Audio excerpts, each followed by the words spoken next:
I think it's working now.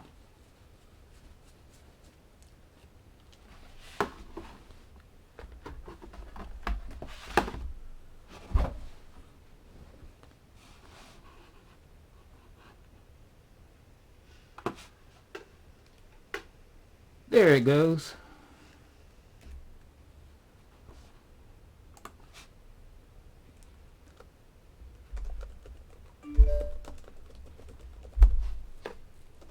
Can you guys hear me? Is it coming through okay?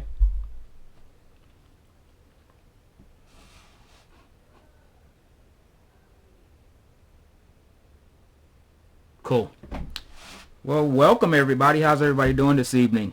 Good to see you in the chat. YouTube took a few minutes to let it all the configuration stuff I was changing work. But this is week 3 of the Revelation series.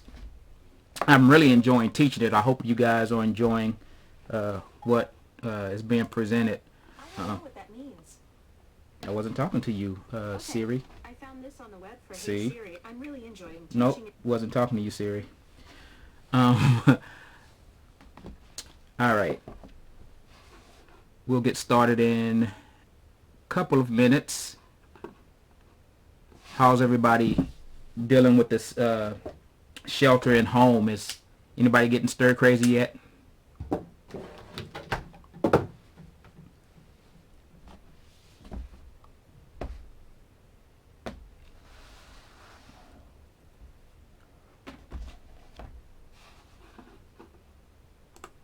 There it goes. All right, well, I'll go ahead and pray, and then we'll hop right in to the lesson. Yeah, man, you talked about that a little earlier, Albert, huh? A little stir crazy, just a bit. Like I said, I'm an introvert. I could do this, but this is much. This is much. Did take a walk the other day with the kids. That was fun. Dear Heavenly Father, thank you so much for being an awesome God and giving us another opportunity to meet together and study your word and hear what the Spirit is speaking to your church, oh Lord.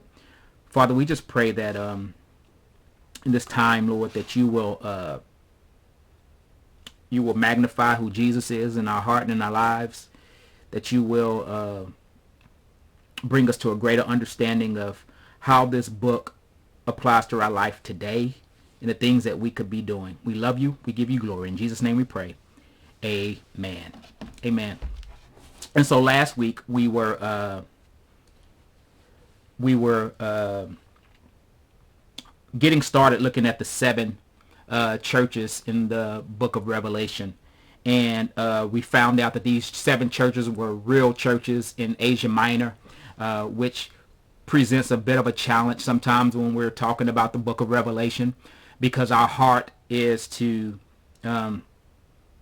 figure out what does it mean to us, and we can't forget that it was an actual church that these letters were being written to. And then Revelation takes a shift where it shifts from literal letters to churches to speaking about prophetic things that will happen in the future. And so we're still at the place where we're still going over the letters being written to the churches and what those things mean for us today. And so last week we jumped in and we talked about Jesus introducing himself to the churches, and he said that he held the 7 stars in his right hand and he walks among the golden lampstands, inferring that he is present in the lives of the churches then and now. We also see how the church in Ephesus was discussed, and we learned that in the church of Ephesus they were an Orthodox church, but they lost their first love.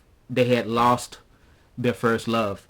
And we can take away from that, or we can derive from that Christ never meant for our works or the things that we do for him to outpace our love for him. And sometimes it happens as believers. We end up doing things for God, but we forget that he's the one that we're doing it for, and we forget to love him in the way that he deserves to be loved. And the first indication that we've lost our love for Christ actually is the way that we love one another. I'm going to say that again. The first indication that we've lost our love for Christ is the fact that we tend to lose love for one another. Christ is clear about that in his writings.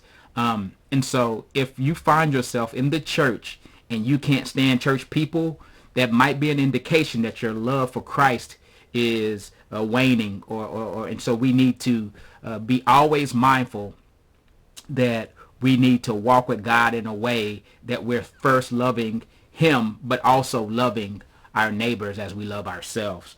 And so we'll move on from the church in Ephesus to the church of Smyrna today. We're going to talk about the church in Smyrna.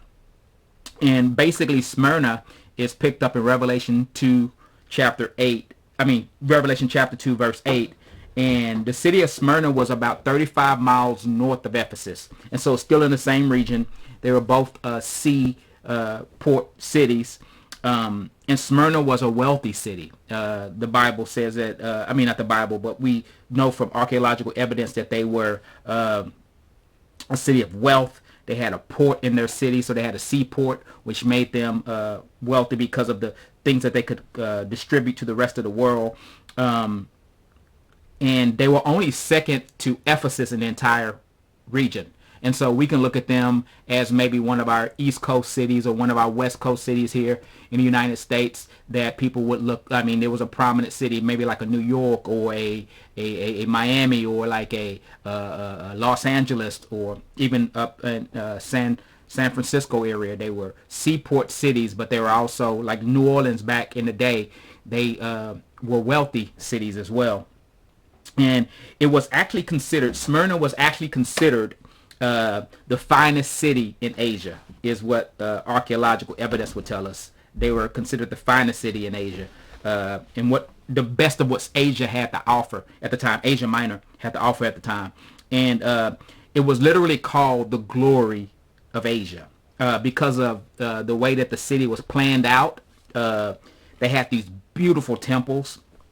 And it was an ideal place where their harbor was located was ideal. And so this was a large, flourishing commercial city, but it was also noted for its wickedness. And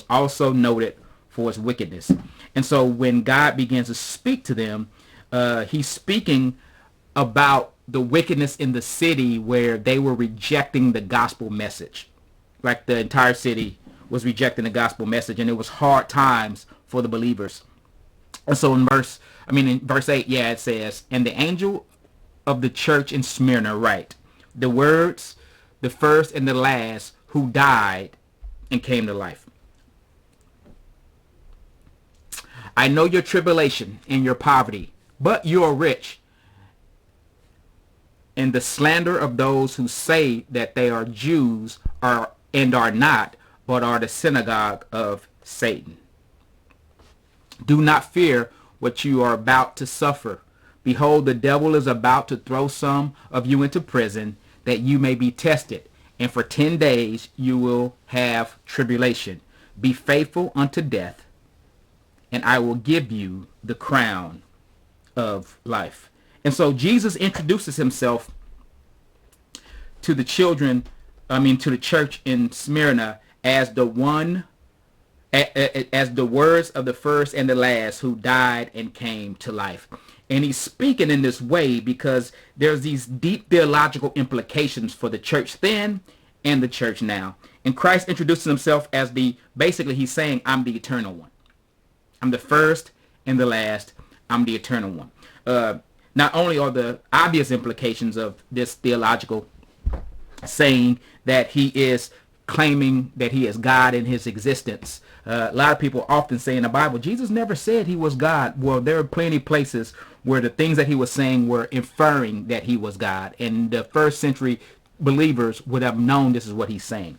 And so it has this deep theological implication that Christ has been eternal. He is the eternal one. But not only that, what it means for the church today is we often believe that the church has always had consensus on who Christ is. And a lot of times we look back on the early church with these thoughts of kind of that was the purest form of the church, while there were people who definitely were following Christ very fervently. There was still all these mixed understandings about who Christ was and what he came to do. And so Christ, when he's speaking to the churches in Revelation, is something that we can take away from it and go, wow, he's saying that he's eternal. He's saying that he is the judging God. He's saying all these wonderful things about himself, and he's unchanging. And so those things apply to us today as a church.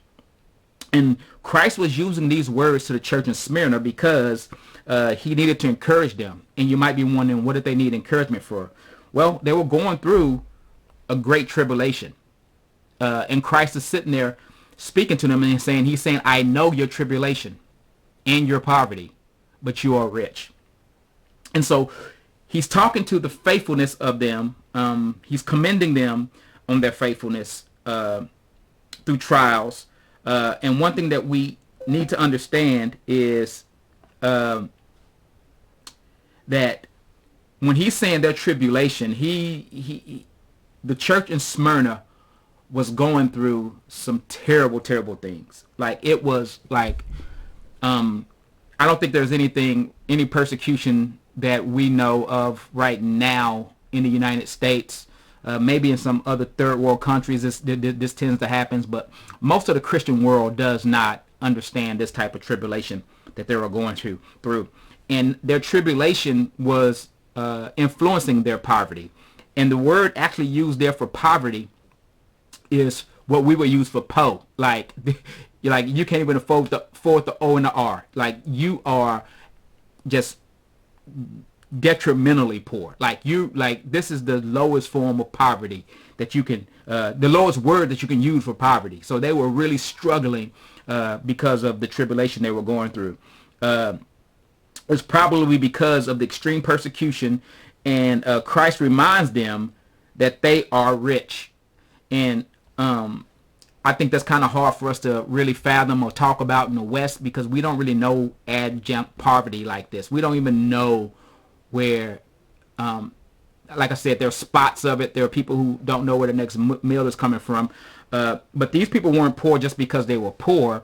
They were poor because of the persecution. They were poor because their homes were being taken. They were poor because they would have to pay taxes just to be believers in this area.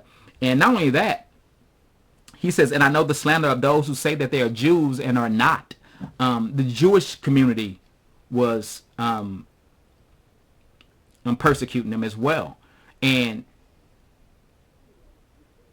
true Judaism, from Christ's perspective, are what we would call Messianic Jews, right? Like those who believe that he is the Messiah. And so the Jews of the day, they were rightfully, in their minds, persecuting the Christians because the Christians were in a cult. And so they were really being abused. And Christ basically called them the synagogue of Satan because of what they were going through. And so we see that they were going through it from the pagan believers in the region. They were going through it from the Jews, and they were also going through it from Satan himself. And so I think another takeaway for us is we forget in times of not being persecuted that we have an enemy against the church, and his name is Satan.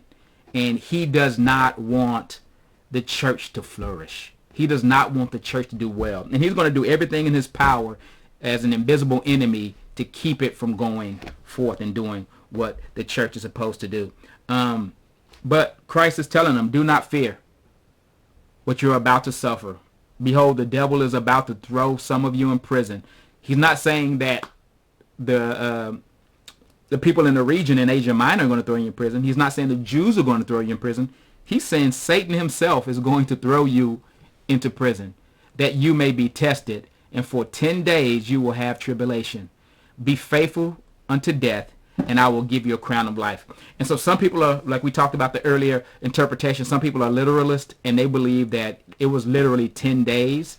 10 is often a number in the Bible that speaks of divine authority or season. And so maybe he's not speaking about 10 literal days. I don't know exactly what that 10-day period is, but we know that for that period, whether it's 10 literal days or season, they're going to go through some extreme persecution.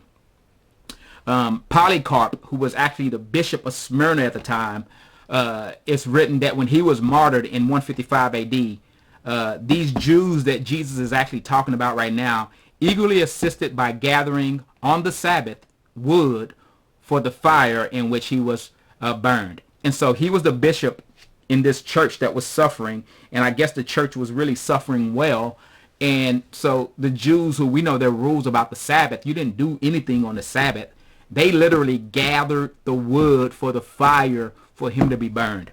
And so this church was really going through this horrible persecution. But the Lord says, do not fear what you're about to suffer. Behold, the devil is about to throw some of you in prison. Oh, I already said that part. I guess I got it there twice. There we go.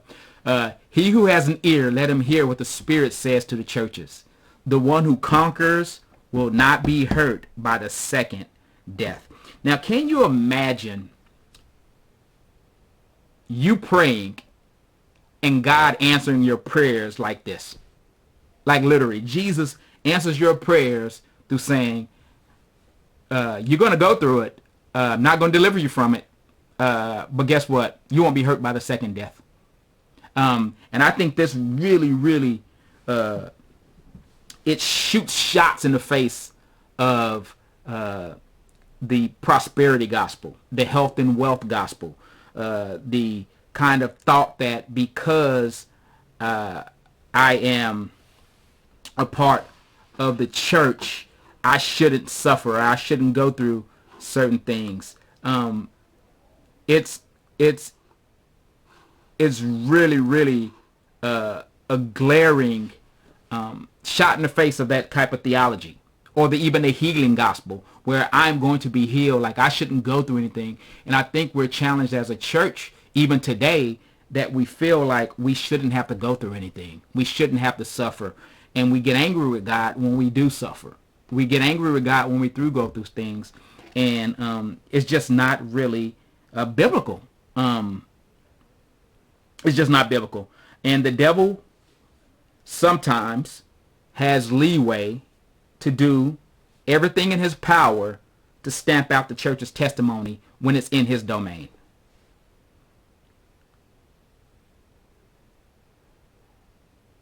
Good question, Mara. The second death is after judgment.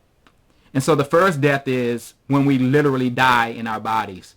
The Bible talks about a second death in that some go to spend eternity with God in heaven, and some are thrown into the lake of fire, which is a second death.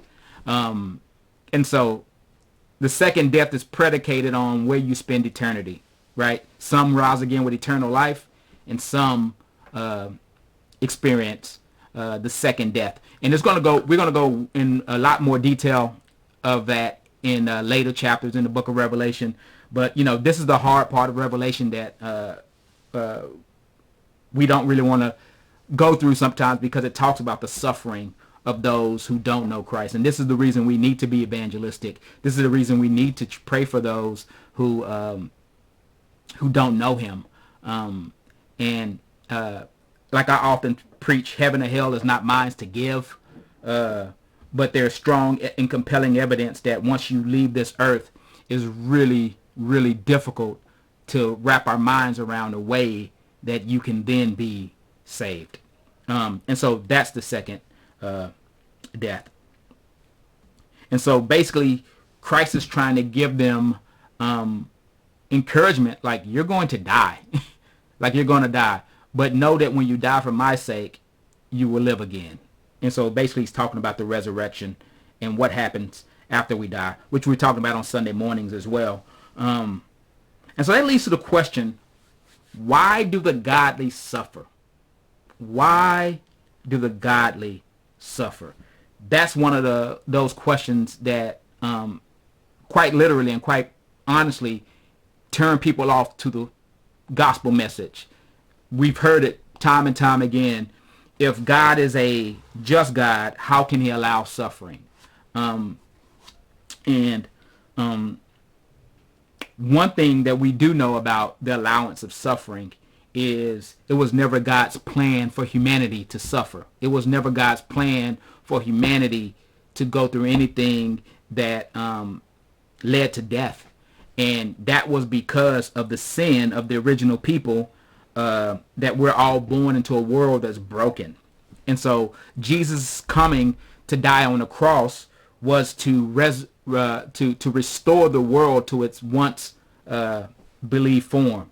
And so suffering happens because we live in a world that's suffering.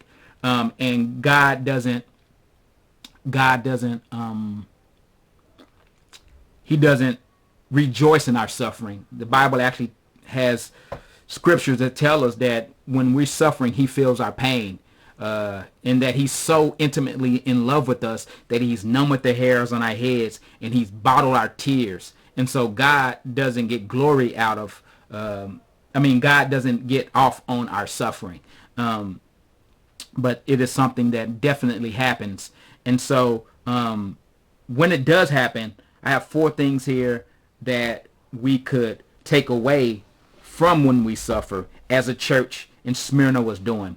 One of them is sometimes, and in some cases, I'm not saying this is every case, in some cases we suffer because of disciplinary reasons. Not always when we suffer is a discipline, but sometimes when we suffer it's because of disciplinary reasons. And so we can find that in 1 Corinthians. Let me open up this window here real quick. 1 second, sorry. 1 Corinthians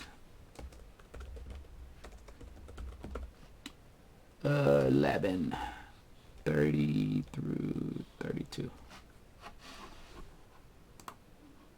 I know some of y'all wouldn't appreciate the King James, so let me change that. Oops, I'm on the wrong. There we go. So 1 Corinthians 11, 30 through 32. It gave me 30 to 34, but we'll take it. This is why many of you are weak and ill, and some have died. But if we judged ourselves truly, we would not be judged. But when we are judged by the Lord, we are disciplined so that we may not be condemned along with the world. And so the Bible also says in other places that he chastises those he loves. And as good parents, no matter what your form of discipline is, you discipline your children when they do wrong, right? You don't just let your children go through life and just make all the mistakes that they want to make, and you don't try to discipline them, right? Some people's discipline may be spankings. Some people's discipline might be putting you in time out for a little while. And to that child, they are suffering. They are literally suffering. And so maybe they go to bed without eating. I don't know what your household disciplinary actions are. But we can know that the scripture tells us that when we are disciplined, it's because God is trying to teach us. I mean, when we suffer, sometimes it's because God is trying to teach us something. Another place, Hebrews.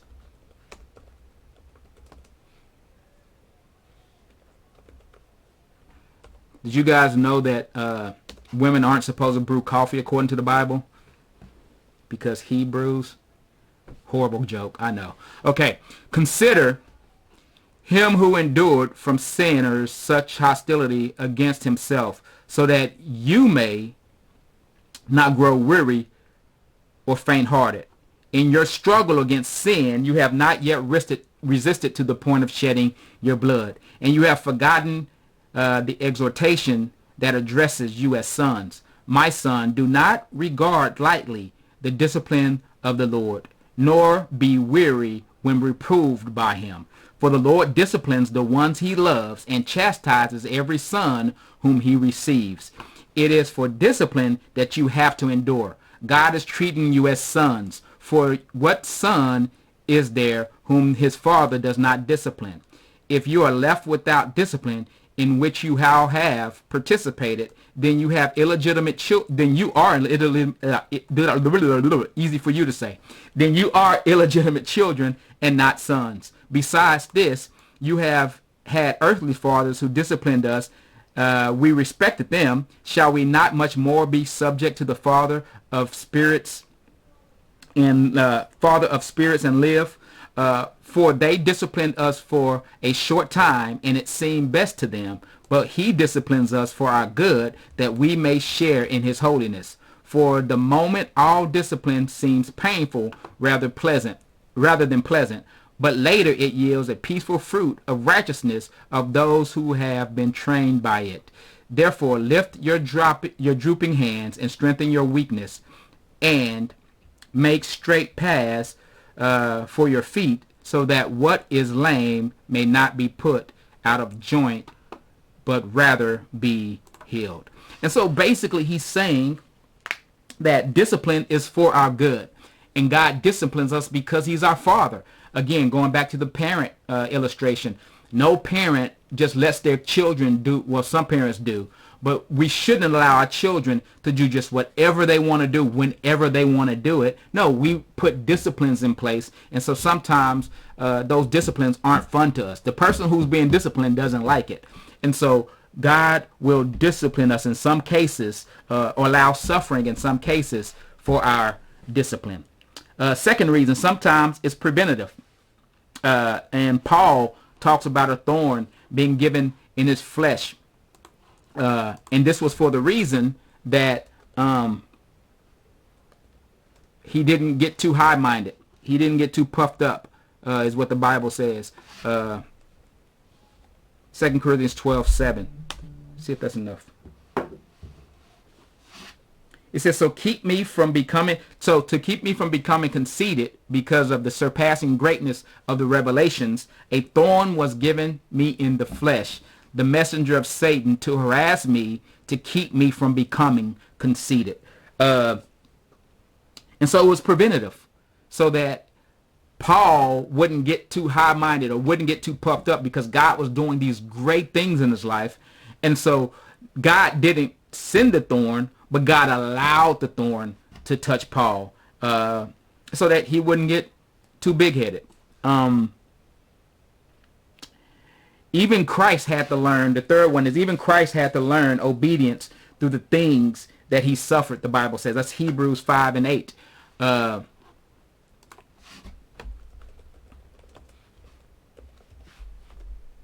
And so surely if Christ went through it, we are going to go through it. It says, although he was a son, he learned obedience through what he suffered. And so suffering is not necessarily a bad thing. We view it as bad because we often don't have hope in the things that are going to come in the future. And I know it's kind of morbid and kind of like, I'm not down with that. No one wants to suffer. But if God's ways are perfect, then this is just a part of life. Romans 5:3-8 says this, not only that, but we rejoice in our sufferings, knowing that suffering produces endurance, and endurance produces character, and character produces hope. And hope does not put us to shame, because God's love has been poured into our hearts through the Holy Spirit who has been given to us. For while we were still weak, at the right time Christ died for the ungodly. For one will scarcely die for a righteous person, though perhaps for a good person one would dare even to die. But God shows his love for us, that while we were yet still sinners, Christ died. Since therefore we have now been justified by his blood, much more shall we be saved by him from the wrath of God. And so obedience is found in suffering. And last but not least, we bear a better testimony of Christ in our suffering. And the reality of it is, like the old hymn says, prone to wonder, Lord, I feel it. Prone to leave the one I love. Going back to the church in Ephesus last week, where they left their first love, we so easily do that when we're not going through anything. But everybody in the room, more than likely in the chat, we turn to God when things get really bad. We turn to God when things get really kind of out of control in our lives. And it says, for I will show him how much he must suffer for the sake of my name. And so pulling people aside and having them suffer for the sake of Christ's name. Suffering brings strength in our lives. Daniel says, walk to Golgotha and had the struggle of bearing the cross. Yes, to have infinite hope is to grow closer to him. Absolutely. And so suffering is good for us, even though we don't often like to go through those things and suffer. And so what does that mean for us? What Christ is saying to the church, that we should not fear when we suffer, because we don't suffer as those who don't have hope. Now, if I'm suffering and this life is all I have, then that's why people struggle and strive so hard to not go through things, right?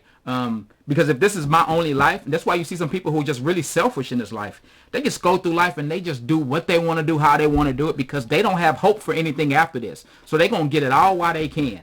And the challenge is, we as believers, we suffer as those who have hope. When we go through things, and I'm not even minimizing any suffering. It can be small suffering, it can be great suffering, anything in between. It could be like you have like these infirmities in your body, or you can't afford to pay your car note and they're finna come take your car and you need to get to work. And so that, like, all of those things we don't go through because God is growing us. And as we just saw in Corinthians, it produces patience and hope in us. It grows us. It makes us stronger.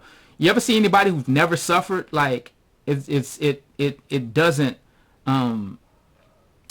a lot of things in life don't compute when people don't go through stuff. And so God has us go through stuff to make us stronger. Oh yeah, Job is a good one, Daniel. Oh my God, Job shows that God is sovereign and God is in control and God does what God is going to do.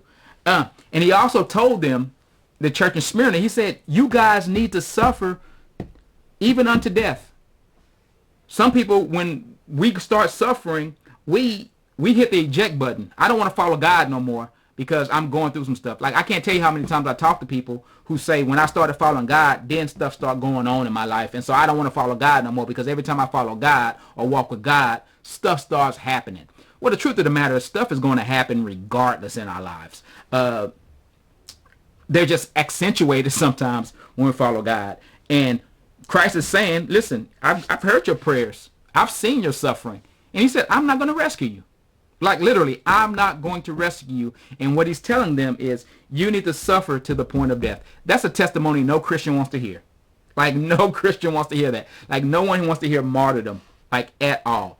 But here's the thing. Watch this. Oh, I forgot I had a slide for those. There you go, you guys. But Polycarp, we were talking about Polycarp a while ago, the bishop of Smyrna, who the church that was actually going through, when he was being lit up by these Jews who collected the fire, they asked him to like recant what he was saying.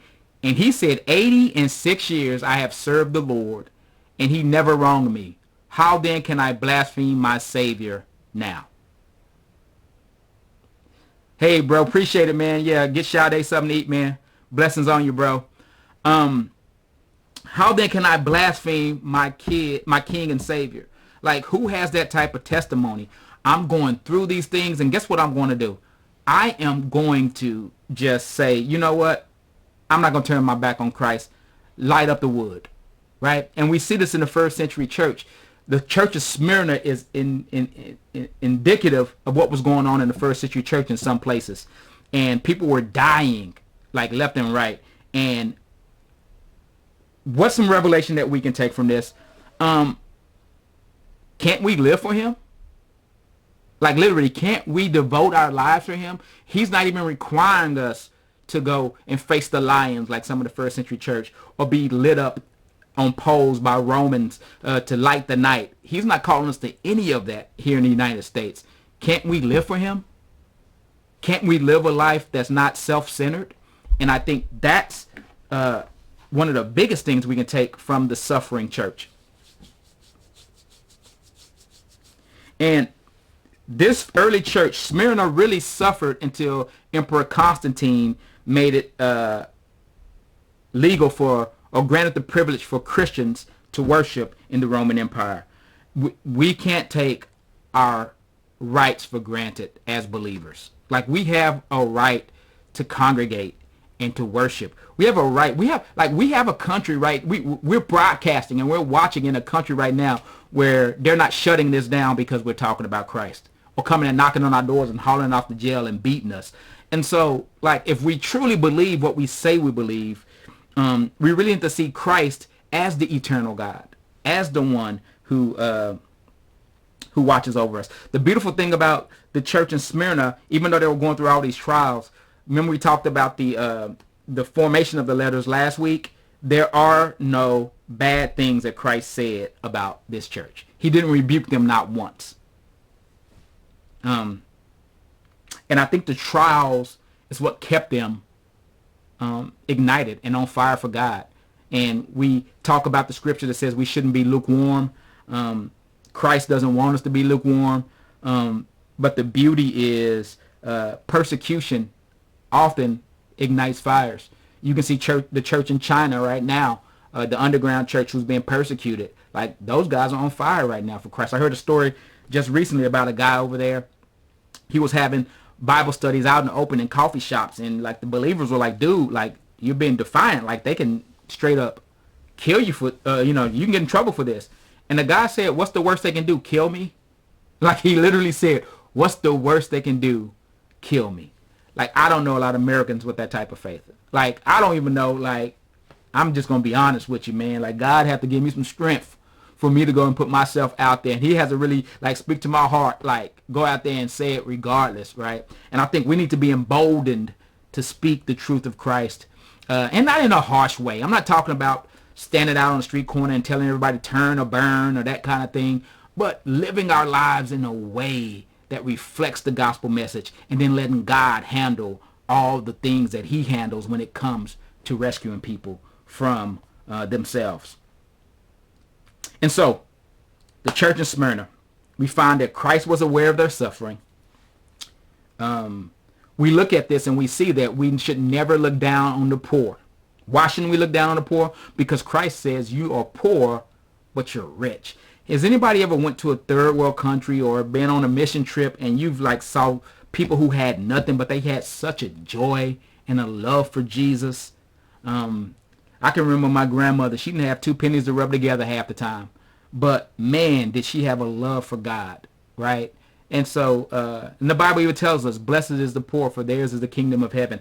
And so we can take away from the church in Smyrna that God's eyes are on those who are suffering, and that there is a theology of suffering. But not only that, we shouldn't look down on people just because they don't have what we have, because God is with those people. And we often overlook that. We often overlook that. I don't think we know how much has crept into the West. When someone comes to the church and they have a need, we often go, well, why do you need it? Why do you have a need? Let's get you on this plan of doing, and like not understanding that God, they're depending on God. They're coming to the church for help. And we start trying to get them a better job or a better life or, this kind of thing, because we don't want to go through things like that. And I don't think it's a bad thing. I don't think our intentions are bad, but we need to look at them as people and not as pet project that we need to get, a better job, or we need to send them to a Dave Ramsey class so they can know how to steward their money better. Well, have you ever considered that they just underemployed and they don't have, like, even if on the best budgeting day, they wouldn't have enough. And so we can't look at them like that. We need to learn that Christ is calling us to be faithful even to death. Christ is calling us to be faithful even unto death. That's just the reality of it. If he's calling us to do something, he wants us to be faithful, and we can't cherish our own lives more than we cherish doing what he's called us to do as believers. Laying down our lives for a friend, the Bible talks about. That's what Jesus did. He laid down his life for us. And finally, when we're being persecuted, when we're going through challenging times, we need to look towards Christ. Look towards Christ. And so that was a church in Smyrna. Any questions about Smyrna? And I guess 43, we can get through Pergamum. We can get a good piece through the church in Pergamum. Any questions? I don't want to move so quickly that I don't get to answer any questions.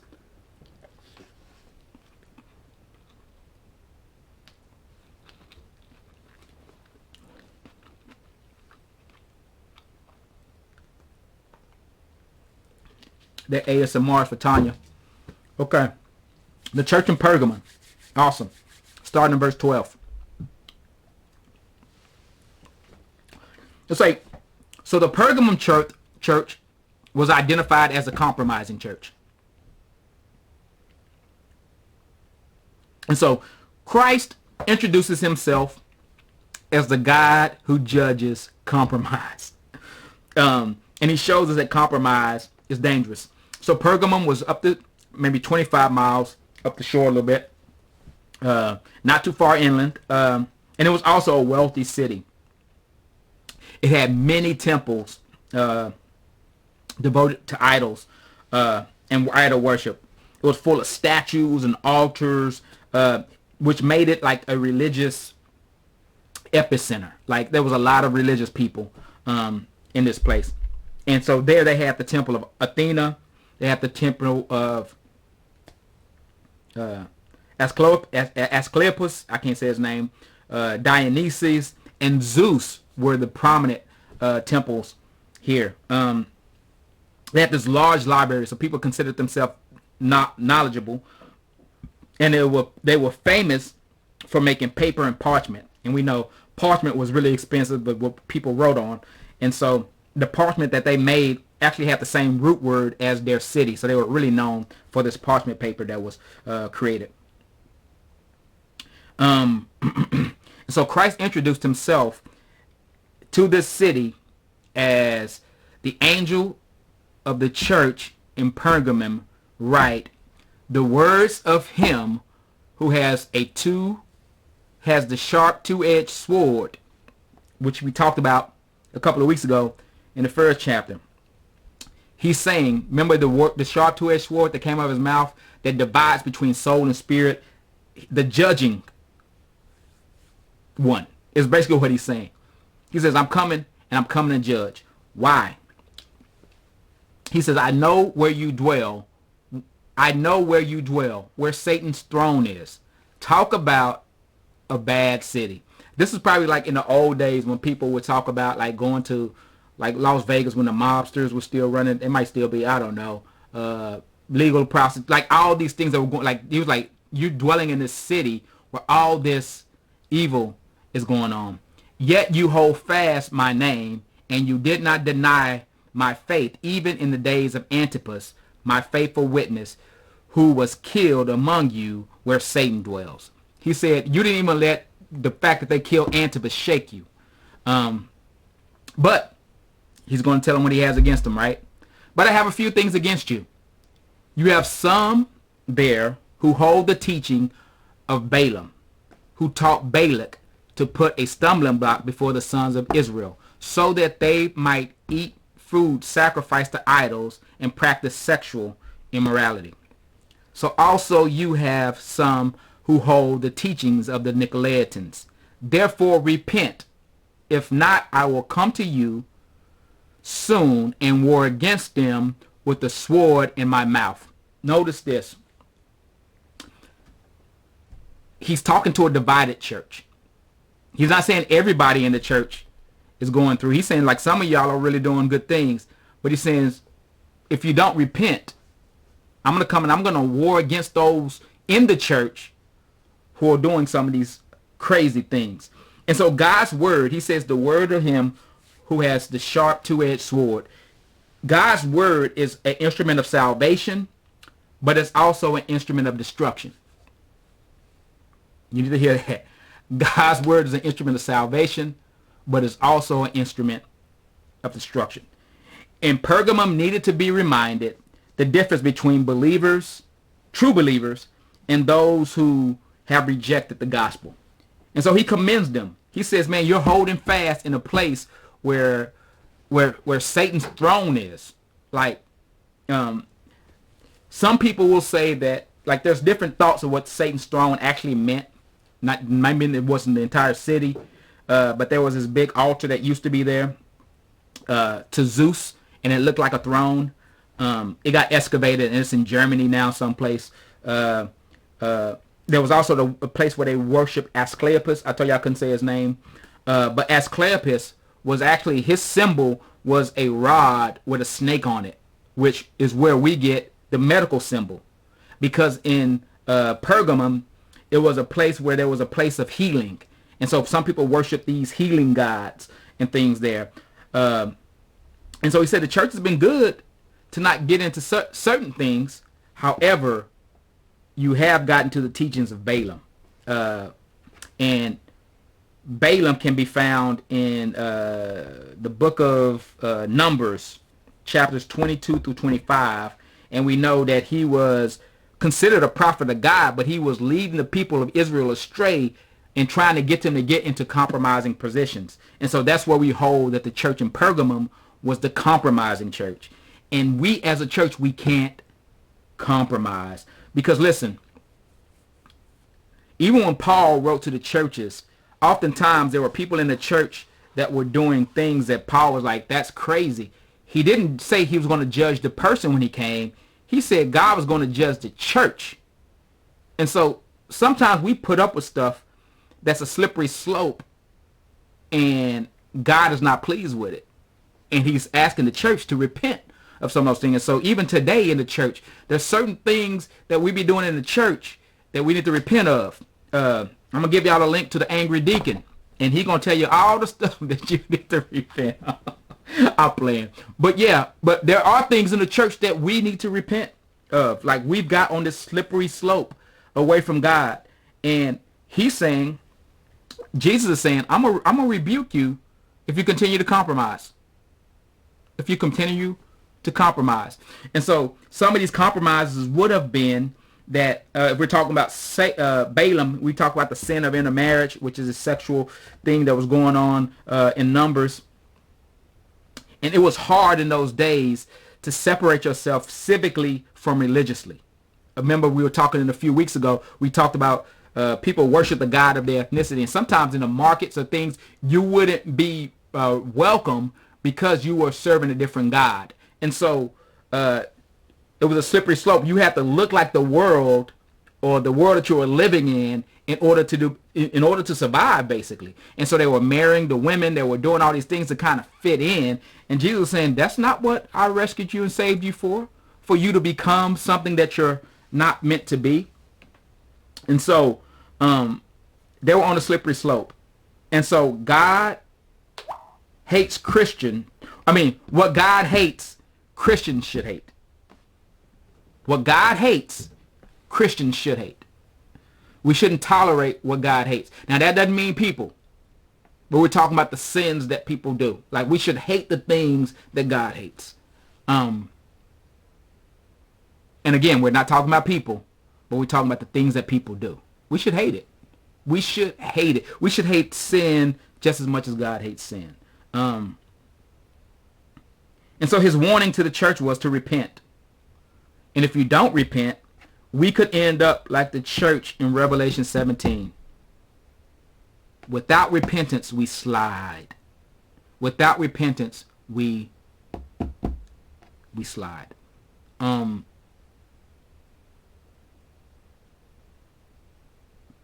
But he wasn't through with them. When God told him to repent, and he says, if not, I will come to you soon and war against them with the sword out of my mouth. I'm going to come and I'm going to hit them with the word. He said, he who has an ear, let him hear what the Spirit says to the churches. To the one who conquers, I will give some of the hidden manna. I will give him a white stone with a new name written on the stone that no one knows except the one who receives it.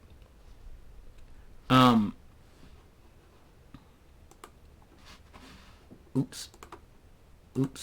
There we go. No one knows it but the one who receives it. And so he gives us 3 promises. He gave them 3 promises. I think he gives the church 3 promises. If we repent, the believer is assured that he will eat from the hidden manna. We don't fully know what this means. There's a lot of speculation what this means. But I think a lot of people will agree that it means it's talking about fellowship with God. Just like the children of Israel receive bread from heaven, we're going to receive that hidden manna that fellowship with Christ. Secondarily, he says you'll receive a white stone. In the day and time, they would have these little stones that they would boat with, and so some people think it's referring to the boating stones. Black meant no, white meant yes. I'm told this is where you get blackballed from. You blackballed, they voted no on you. But other people talk about the stone having your name written on it implied acceptance and favor with God. And when you have these white stones with your name written on them, you can go around and you could do certain things with it. It's like a VIP pass in certain areas. And so it symbolizes acceptance and favor. And it's beautiful that he's saying if you reject the world, you'll be accepted by Christ. I think we get it backwards. We want to accept the things in the world and be accepted by Christ. But Christ has made it clear. If you reject the things of the world, Christ will accept you. If you're ashamed of me in the last day, I'm not going to speak up for you before the Father. One thing that we need to understand when we're talking about Revelation, as we're talking through the churches now, but we're going to move to the future church, Christ is coming back, and he's coming back with a different character and a different purpose than he came the first time. He came the first time meek, to seek, to save, to be on a mission, to die for our sins. He's coming back as a conquering king. He's coming back for a church without spot or wrinkle. And we need to get it together, church. We need to live our lives in a way that we can glorify God with our lives.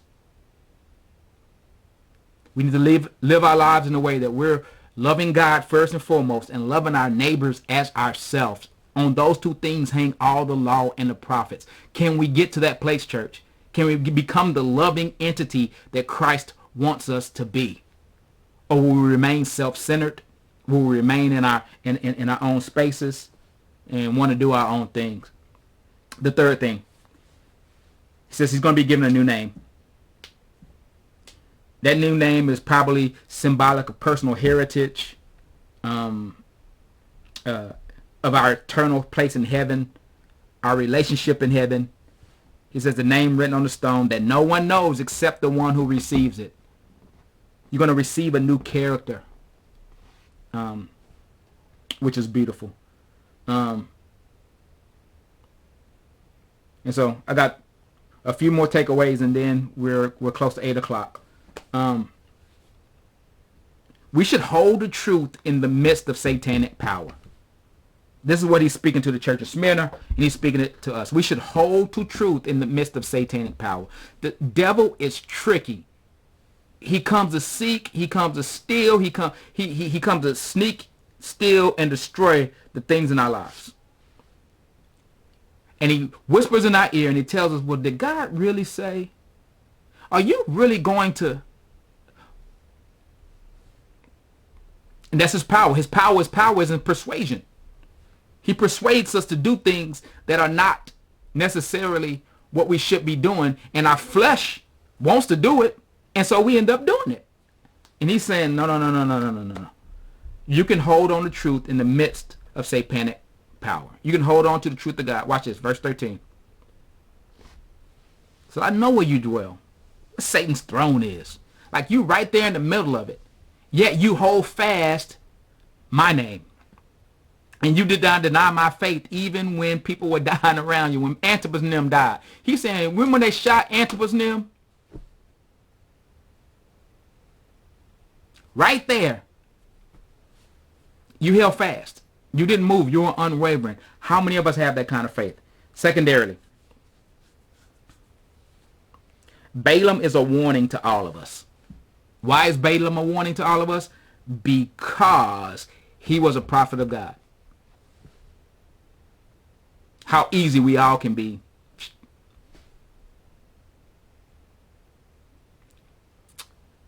Don't want to stand before God.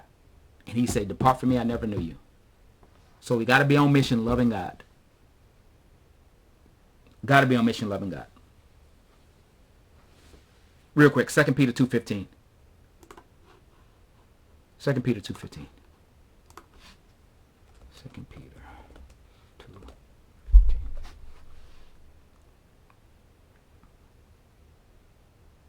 Forsaking the right way, they have gone astray. They have followed the way of Balaam, the son of Beor, who loved gain from wrongdoing, but was rebuked for his own transgression. A speechless donkey spoke to him with a human voice and restrained the prophet's madness. Listen, when you're so self-deceived, God has to send a donkey. God has to send Shreknim to come and talk to you.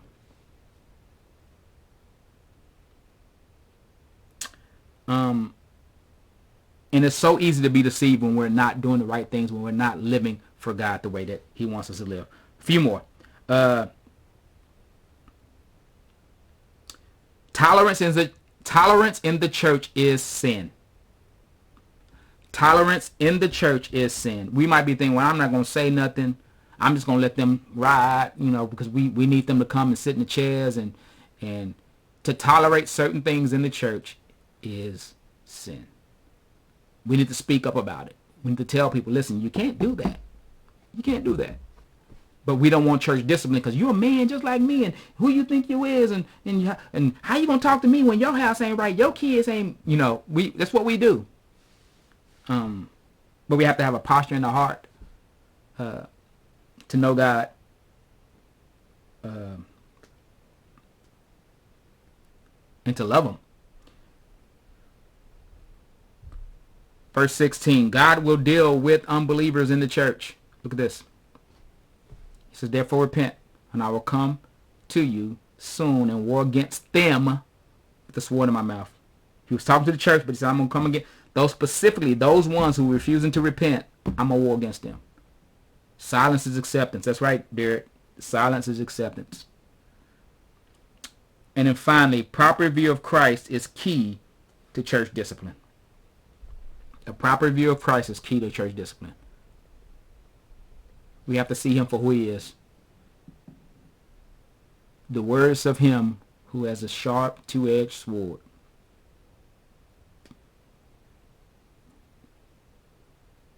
He ain't playing games. He said, I did not come to bring peace, but I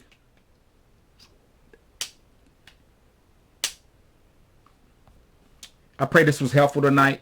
We got a few more churches to go through, then we're going to get into some meatier stuff. I want to give you guys a chance to ask any questions or anything before we sign off, though. And any prayer requests. I really enjoyed this, guys. Like I said, I hope you guys enjoyed it as much as I do. It's really fun to dust off some of my old lectures and some of my old notes and stuff and do it in this format. Any questions? Any questions?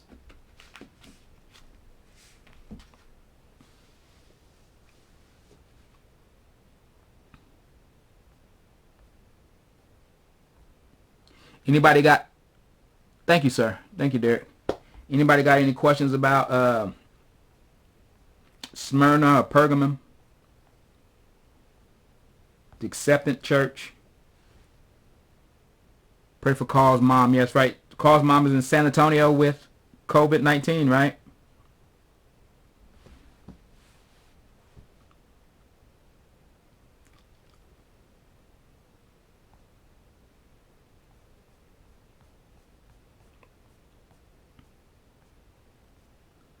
We have the suffering church and we have the compromising church. Any questions? Any thoughts?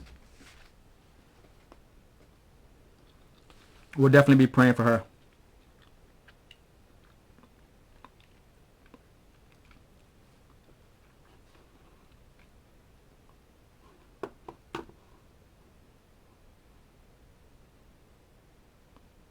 Okay. Carl's mom, Christina, who's still in Taiwan, we'll definitely be praying for her.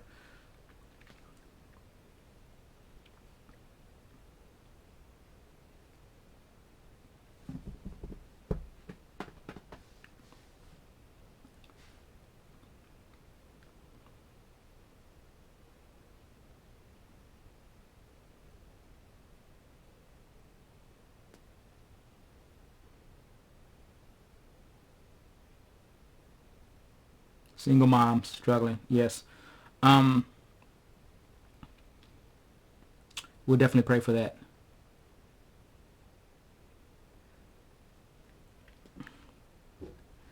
The last newsletter, Anne-Marie, had a form on there too. If anybody needs, like, in this hard time, help, they can fill that out.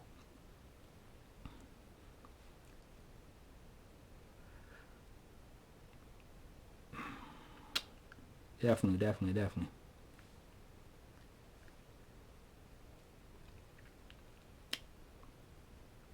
Well, all right. I am going to pray for those folks, and we are going to let you guys have the rest of your Wednesday. Man, I don't even know what day it is no more. Linda, I'm gonna catch up with you on TikTok. You killing the TikTok game. I got to get my game together. On TikTok. And Larry, I need some Angry Deacon videos on TikTok too. All right, let me pray. Dear Heavenly Father, I thank you so much for our church. I thank you for hearts to know what your Spirit is speaking, even in this hour, even when it's a tough word, Lord. Lord, I lift up the single moms in our church who are going through it, Lord God, as the economy shifts and changes, Lord. I pray, Lord God, for people who have it in abundance, will be willing to share with those who don't. This is really a time for the church to be the church, Lord. I pray that people won't have too much pride to reach out to the church, but let them know that they are loved and there are people who want to help. And so, Lord, I lift them up. Through the challenges of parenting alone.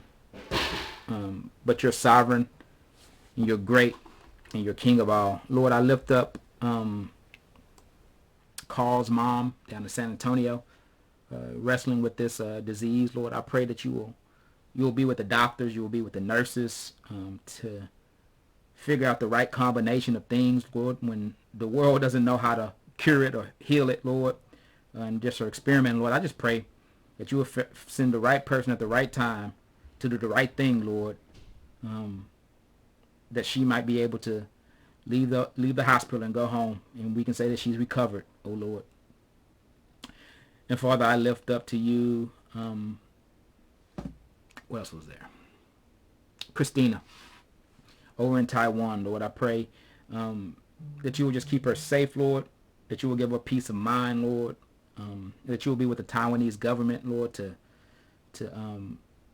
just work this stuff out to the good of all the believers around the world, Lord, that are going through.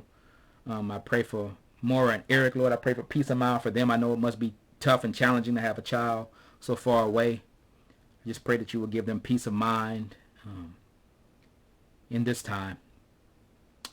And Lord, I just lift up the rest of my church family. Love them so dearly. Be with us. In Jesus' name we pray. Amen. Hey, love you guys. Also, reach out to me on email if you guys have any questions in this hour. You know, I'm available via email. Shoot me an email, and I'll be more than happy to answer if something that one of the other elders can answer. We're here. We ain't got nowhere to go. So, again, love you guys, and I'll see y'all soon.